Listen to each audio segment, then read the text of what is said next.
ॐ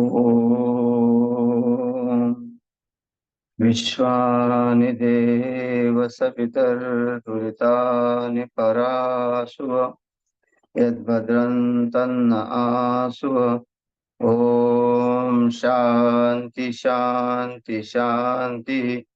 वसुदेवसुतं देवं कंसचाणूर्यमर्दनं देवकी परमानन्दं कृष्णं वन्दे जगद्गुरुं। श्री सद्गुरुदेव भगवान की जय। प्रस्तुत श्रीमद् भगवद गीता का 6वां अध्याय और 27वां श्लोक चल रहा है।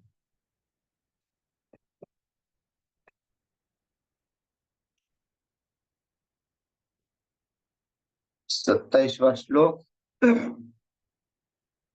यहाँ भगवान कहते हैं कि ध्यान योग से उत्तम जो है कोई अत्यंत सुख जो है वही प्राप्त होता है और कोई सुख है।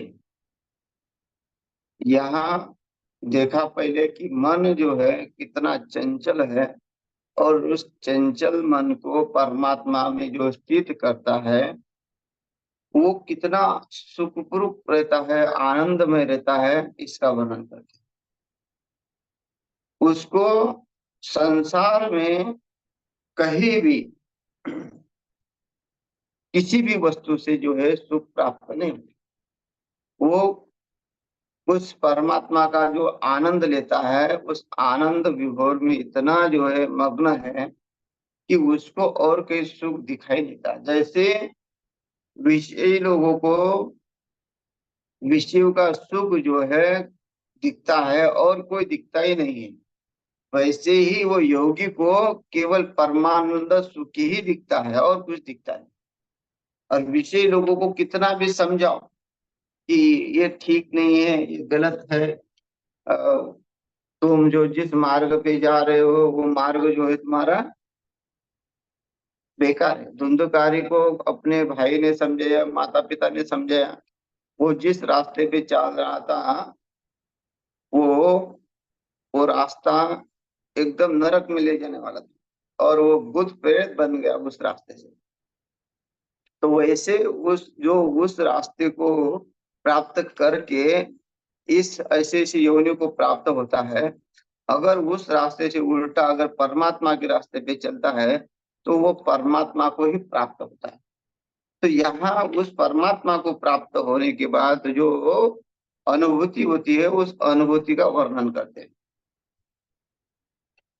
प्रशांत मनसम हेन योगिनम सुखमुत्तमम उपैति शांतरजसम ब्रह्मभूतम कल्मषम। अब यहाँ प्रशांत मनसम हेन ब्रह्मभूतम कल्मषम। जब प्रशांत मन हो जाता है, मन के अंदर की जो चंचलता है, मन की जो वासनाएं हैं वो पूरी तरह से समाप्त हो गई और वो उस आनंद को प्राप्त हो गया है जिस आनंद को प्राप्त करने के लिए बड़े बड़े ऋषि मुनि लोग जंगलों में कंदमूल खा के रहते हैं।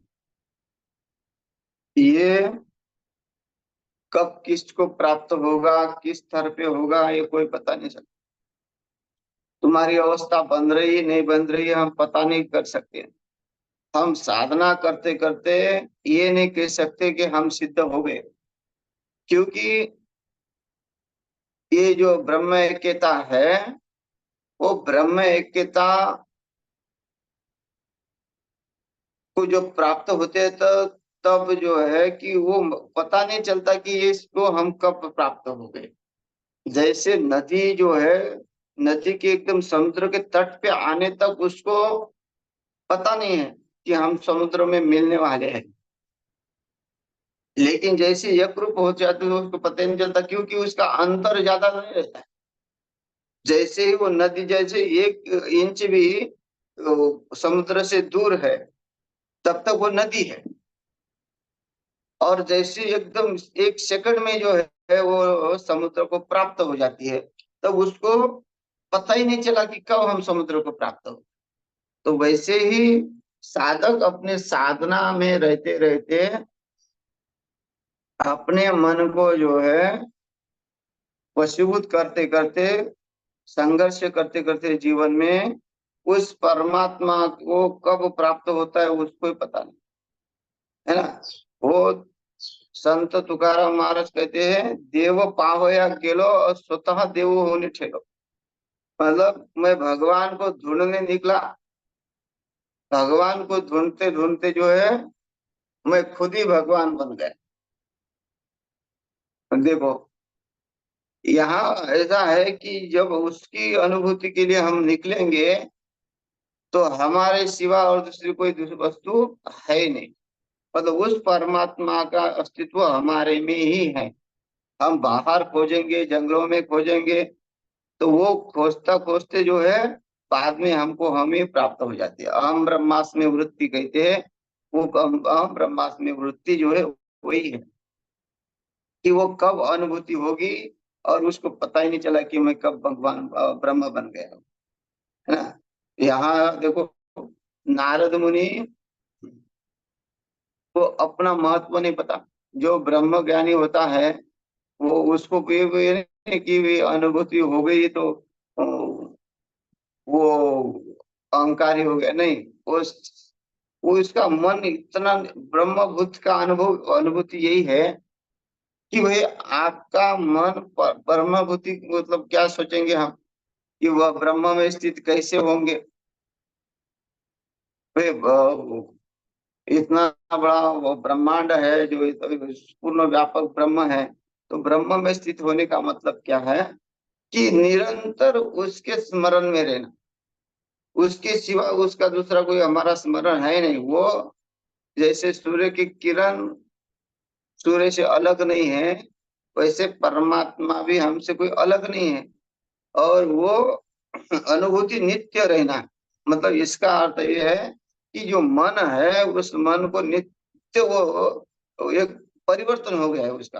अब वो मन जो है वो विश्व में वापस नहीं आएगा। वो अनुभूति होने के बाद भी उसको, उसका मन जो है कि वो मन ब्रह्मभूत हो गया। अब देखिए कि नारद मुनि भगवान को पूछते हैं कि ये बताओ कि आ, मुझे महात्म्य बताओ, संत का महात्म्य क्या है, संत का महिमा क्या है। मैं संत का महिमा जानना चाहता हूँ। अब नारद जी तो स्वतः संत है, स्वतः ही जो है सिद्ध है, और उनका मन बिल्कुल निर्मल है। उनका सततम कीर्तन तो मामे तंत दृढ़ होता। वो भगवान का नित्य नामस्मरण करते रहते, नारायण नारायण नारायण जपते रहते। तीनों लोक में घूमते हुए भी वो भगवान का स्मरण करते रहते। और फिर भी वो परमात्मा को पूछते हैं कि मुझे संतों का महिमा। भगवान ने कहा कि ठीक है भाई, तुमको संतों का महिमा हम बताते हैं, तुम पहले हमारा एक काम करो। बोले क्या? हम तो तुमको बाद में बताएंगे, पहले तुम जो है वहां जाओ जहाँ गिरगिट ने अभी जो है बच्चा दिया है, और वो एक कुएं में है। उस कुएं के पास जाना और उस गिरगिट के बच्चे को पूछना कि संत का महिमा क्या है। अगर वो नहीं बताएगा तो मैं बता। नारद जी तो सीधे साधे हैं, मन में कोई गलत विचार नहीं है, भगवान के प्रति अटूट श्रद्धा है। अगर यही बात हमको कही होती तो हम सोचते कि अरे ये क्या कह रहे हैं, उल्टा मार्ग बता रहा, हम इनको पूछने आए, वो गिरगिट कहीं बोल सकता है। और गिरगिट के पास जाके वो क्या बताए, वो क्या ज्ञानी अज्ञानी मूड है, वो पाप योनि है, वो उसको तो ज्ञान किसी बात का है नहीं। ऐसा सोच सोच के हम जो है कि वही तर्क कुतर्क करते। लेकिन नारद जी ने कोई तर्क कुतर्क नहीं किया। वो भगवान के ऊपर श्रद्धा है और भगवान की आज्ञा है। मन उनका बिल्कुल ही कि अश्रद्धावान नहीं है, इधर उधर कभी भी संशय में नहीं है। तो नारद जी जाते हैं, उसको पूछते हैं, उस गिरगिट को पूछते हैं बच्चे को कि ये बताओ, भगवान ने आपके पास भेजा है, आप हमको संत का महिमा बताओ। तो वो गिरगिट का बच्चा जो है नारद जी की तरफ देखता है, देखता है और अपने प्राण छोड़ देता है। नारद जी बड़े अचंभित होते हैं, मन बड़ा उनका दयालु है। बड़े वहां उनके मन में बहुत ग्लानि होती कि मेरे कारण इसकी जान चली गई, ऐसा कैसा मैं एक पापी हूँ कि मेरा मुख देखते ही इसको इसने प्राण छोड़ दिए। उन्होंने कोई गलत ये नहीं सोचा कि वो अपने आप को ही दोष दे रहे हैं। और वो तुरंत भगवान के पास गए। भगवान के पास जाने के बाद कहा कि प्रभु, मैं बड़ा पापी हूँ, दीनहीन हूँ। मेरे ऊपर थोड़ी और कृपा करिए कि लोग जो है मुझे देखते ही प्राण छोड़ रहे। तो बोले अच्छा। तो वो बोले कोई बात नहीं, अब दूसरी बार नहीं होगा। दूसरी बार तुम जाओ, एक पेड़ पे एक तोते ने एक बच्चा दिया है, अभी अंडा दिया है, वो अंडे से अभी निकलेगा ही। और उसको जाके पूछो कि तुम संत का महिमा क्या। अब नारद जी वहां चले गए, वो भी बच्चा एक दिन का। और उसने देखा कि नारद जी आए हैं। नारद जी आते ही उसको जो है मन में मन उसने प्रणाम किया। और नारद जी ने कहा कि बेटा, मैं तो परमात्मा के कहने से तुम्हारे पास आया हूँ, मुझे कुछ जानना है। उसको वाणी आ गई परमात्मा की कृपा से, क्या नहीं होता, मुखम करोति वाचालम पंगुम लंघयति गिरम। अगर हम संशय में पड़ेंगे कि वो बोलेगा क्या, एक दिन का बच्चा कैसा होगा, क्या होगा, लेकिन परमात्मा कर्तुम अकर्तुम है। मुखम करोति वाचालम पंगुम लंघयति गिरम यत्कृपा तमहं वंदे परमानंद माधव। परमात्मा की कृपा हो जाए तो कहाँ से कहाँ चला जाता है, उसको कोई अधिकारी नहीं चाहिए। और ये देखो, अद्वैत और द्वैत में क्या फर्क है, मतलब अद्वैत द्वैत से जो है अद्वैत में कैसा जाता है, तो ये आ, समझना चाहिए हमको। तो इसमें उस नारद जी ने पूछा कि वे हमको संत का महिमा जो है बताइए। तो उसने भी देखा और देखते ही जो है प्राण छोड़ दिए। और तो नारद जी बहुत घबराए और घबरा के कहा कि भाई, आप ये क्या हो रहा है कि हम तो आए थे संत का महिमा पूछने, और इसने जो है कि क्या किया, आ, वो जो है कि प्राण छोड़ दिए। तो फिर जो कहा कि अब तो ऐसा मेरे से पाप हो रहा है, परमात्मा ही बचाए। भगवान के पास गए दौड़ के, भगवान को कहा कि भैया अब जो है आप क्या कर रहे हैं ये सब, कि हमको तो कोई संत का महिमा बताता नहीं है, और संत वो जो है अपने आप प्राण छोड़ रहा है। भगवान ने कहा ठीक है, अब कोई बात नहीं है, तुम जो है एक राज्य में जाओ। वहां एक राजा को लड़का हुआ है, वो बहुत दिन से बच्चा नहीं था, अभी उसके घर में बड़ा आनंद उत्सव चल रहा है। वहां जाओ और उस बालक को पूछो, वो बालक तुमको बताएगा। एक दिन का बालक है, उस बालक को जाके पूछो। अब नारद जी के मन में कोई संशय तो है नहीं। नारद जी गए, और थोड़े मन में संशय था कि कभी इसका भी प्राण न छूट जाए, लेकिन भगवान के ऊपर भरोसा है इसलिए कि हिम्मत किया। और उस बच्चे को जाके पूछा कि मुझे संत का महिमा बता। तब वो बच्चा बोलने लगा कि महाराज, मैं संत का महिमा क्या बताऊँ आप। जब आप आए तो मैं पहले जन्म में गिरगिट था, और जैसे ही आप आए तो मेरे गिरगिट से जीवन से मुक्ति हो गई, और मैं एक थोड़ा श्रेष्ठ योनि में चला गया। लेकिन वहां भी आपने कृपा की, मैं तोते के रूप में आया, तोते के जन्म में, चूपों के जन्म में आया, और वहां भी आपने कृपा की और आपके दर्शन हुए। और दर्शन होने से मैं वहां भी जो है उस समय मुक्त हो गया। अब वहां के दर्शन के फायदा ये हुआ कि मैं राजा के घर में जन्म हुआ, अब राजा के घर में आया हूँ, तो ये आपकी कृपा है। आपके दर्शन मात्र से सब पापों का नाश हो रहा है, और सब जो है मेरा मन जो है शांत हो गया। अब मेरा मन भी वैराग्य पूर्ण हो गया है, मुझे भी संसार में यहाँ एक क्षण भी नहीं रहना, मैं भी आपको गुरु मानता हूँ और इस राज्य को त्याग दूंगा। तो ये जब नारद जी को पता चला कि अरे मैं संत की महिमा जानने निकला और ये तो मैं ही श्रेष्ठ हो गया, मतलब मेरे अंदर ही संतत्व है, मैं ही परिपूर्ण हूँ। तो ये जो है स्वयं ही व्यक्ति पूरे परिपूर्ण हो जाता है। ये उस साधना से जब प्रशांतस्यम, है ना, जो मन जो है प्रशांत हो जाता है, किसी बात की अपेक्षा नहीं है, कोई किसी से मांगना नहीं है।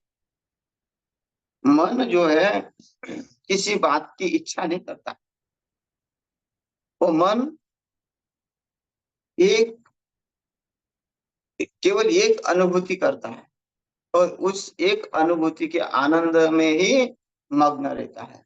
इसलिए क्या कहते हैं, प्रशांत मन सभी ना, जो, क्योंकि जो चंचल मन है, वो जिसका मन भली भांति प्रकार से शांत हो गया है। अब देखो यहाँ शांत हो गया है, वो शांत करने में लगा था। यहाँ ये तो निश्चरित में कहा कि वो जब शांत करता है विषयों से हटाता है, और यहाँ परिपूर्ण जो है विषय से हट गया।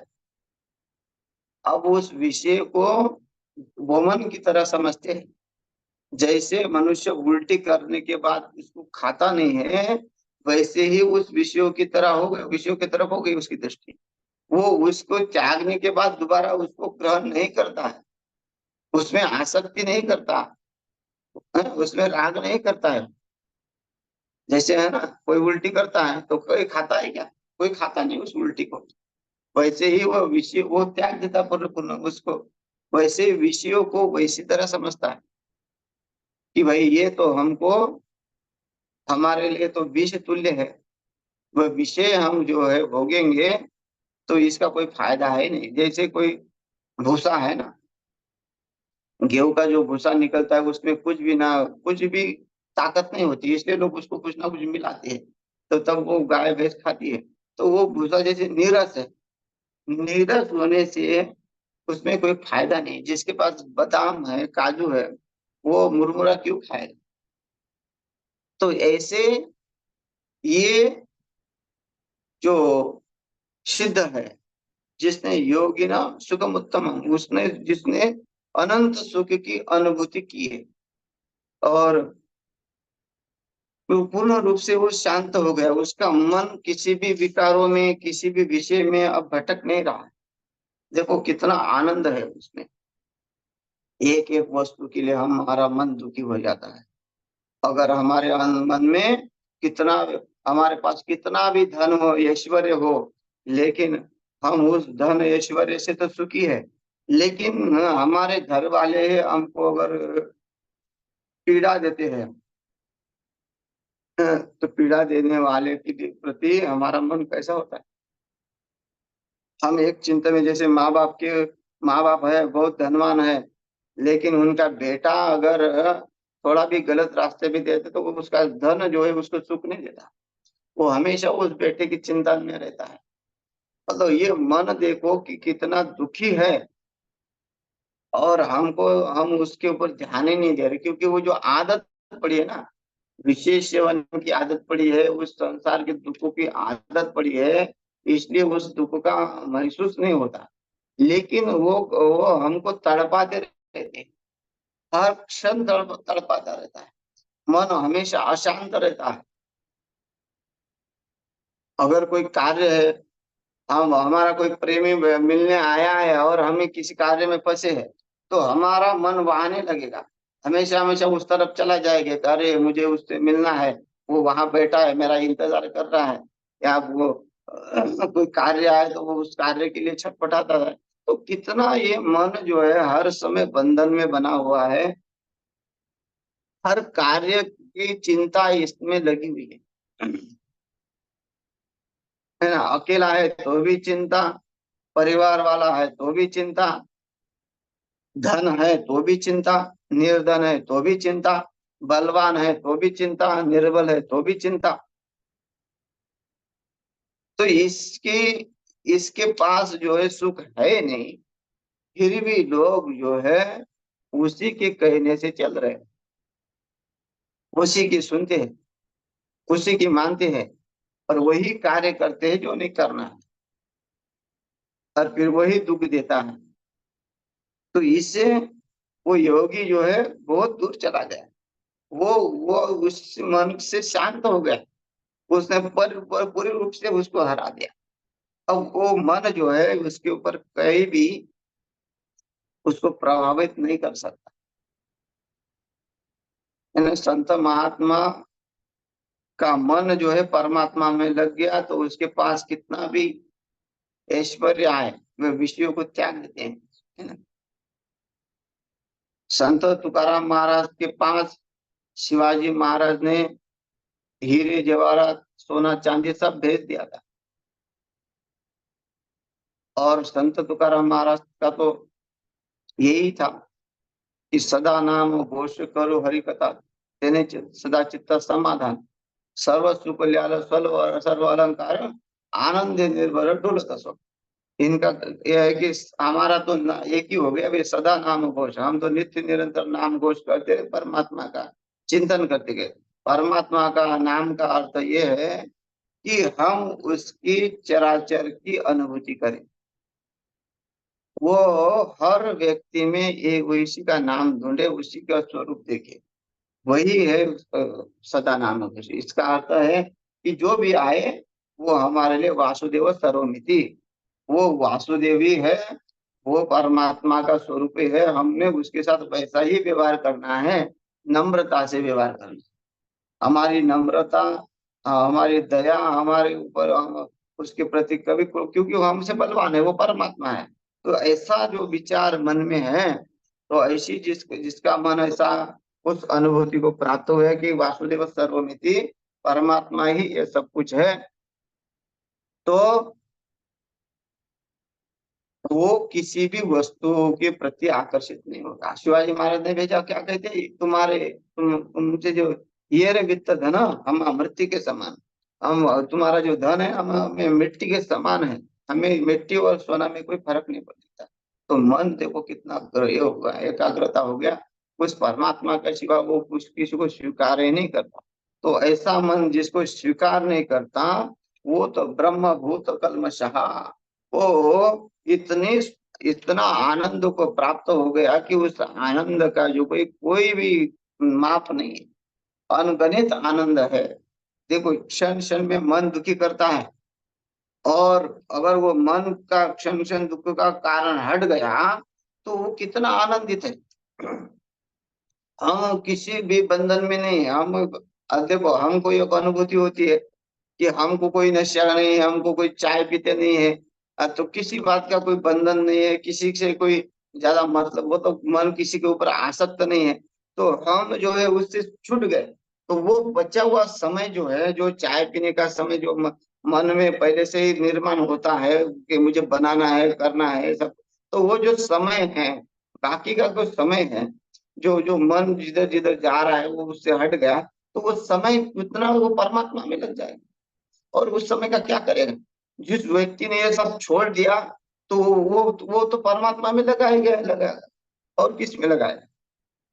तो इसलिए ये कि जो वस्तु की जो आसक्ति है, वो जो विषय है, उसमें खाना पीना तो छूटेगा ना, अन्न तो चाहिए, फल फ्रूट चाहिए, लेकिन ये जो मादक पदार्थ है, जिससे शरीर बेकार होता है और शास्त्र उसकी सहमति नहीं देता कि इसको ग्रहण नहीं करना है, तो वो लोग जो तो ज्यादा उसको ग्रहण कर रहे हैं। बाहर का खाना, पवित्र खाना, ये सब नहीं करना चाहिए। तो इससे क्या होता है, उससे मन बहुत चंचल होता है। इसलिए मन को रोकने के लिए पहले ये सब विषयों को, बहिर् विषयों को दबाना पड़ेगा, हटाना पड़ेगा, उसको समाप्त करना पड़ेगा। और उससे बंधन से जो छूट गया, बंधन मुक्त हो गया, तो मन जो है ब्रह्मभूत कल्मषः उपैति शांत रजसम, वो बिल्कुल शांत हो गया, वो सच्चिदानंद परमात्मा के साथ एक ही भाव हो गया, तो योगी उत्तम आनंद को प्राप्त होता है। अकल्मषम का अर्थ होता है कि वो पाप रहित हो जाता, पाप पुण्य रहित हो गया, उसको पाप की चिंता ही नहीं। हमको तो हर एक वस्तु में पहले करते हैं फिर उसकी चिंता हो जाती है, पाप करो फिर उसकी चिंता हो जाती है। तो ये सब चिंता मुक्त हो गया, वो योगी बहुत आनंदों को प्राप्त होता है। तो इस समय हो गया है, शेष कर देखते हैं। हरिओम दर्शन।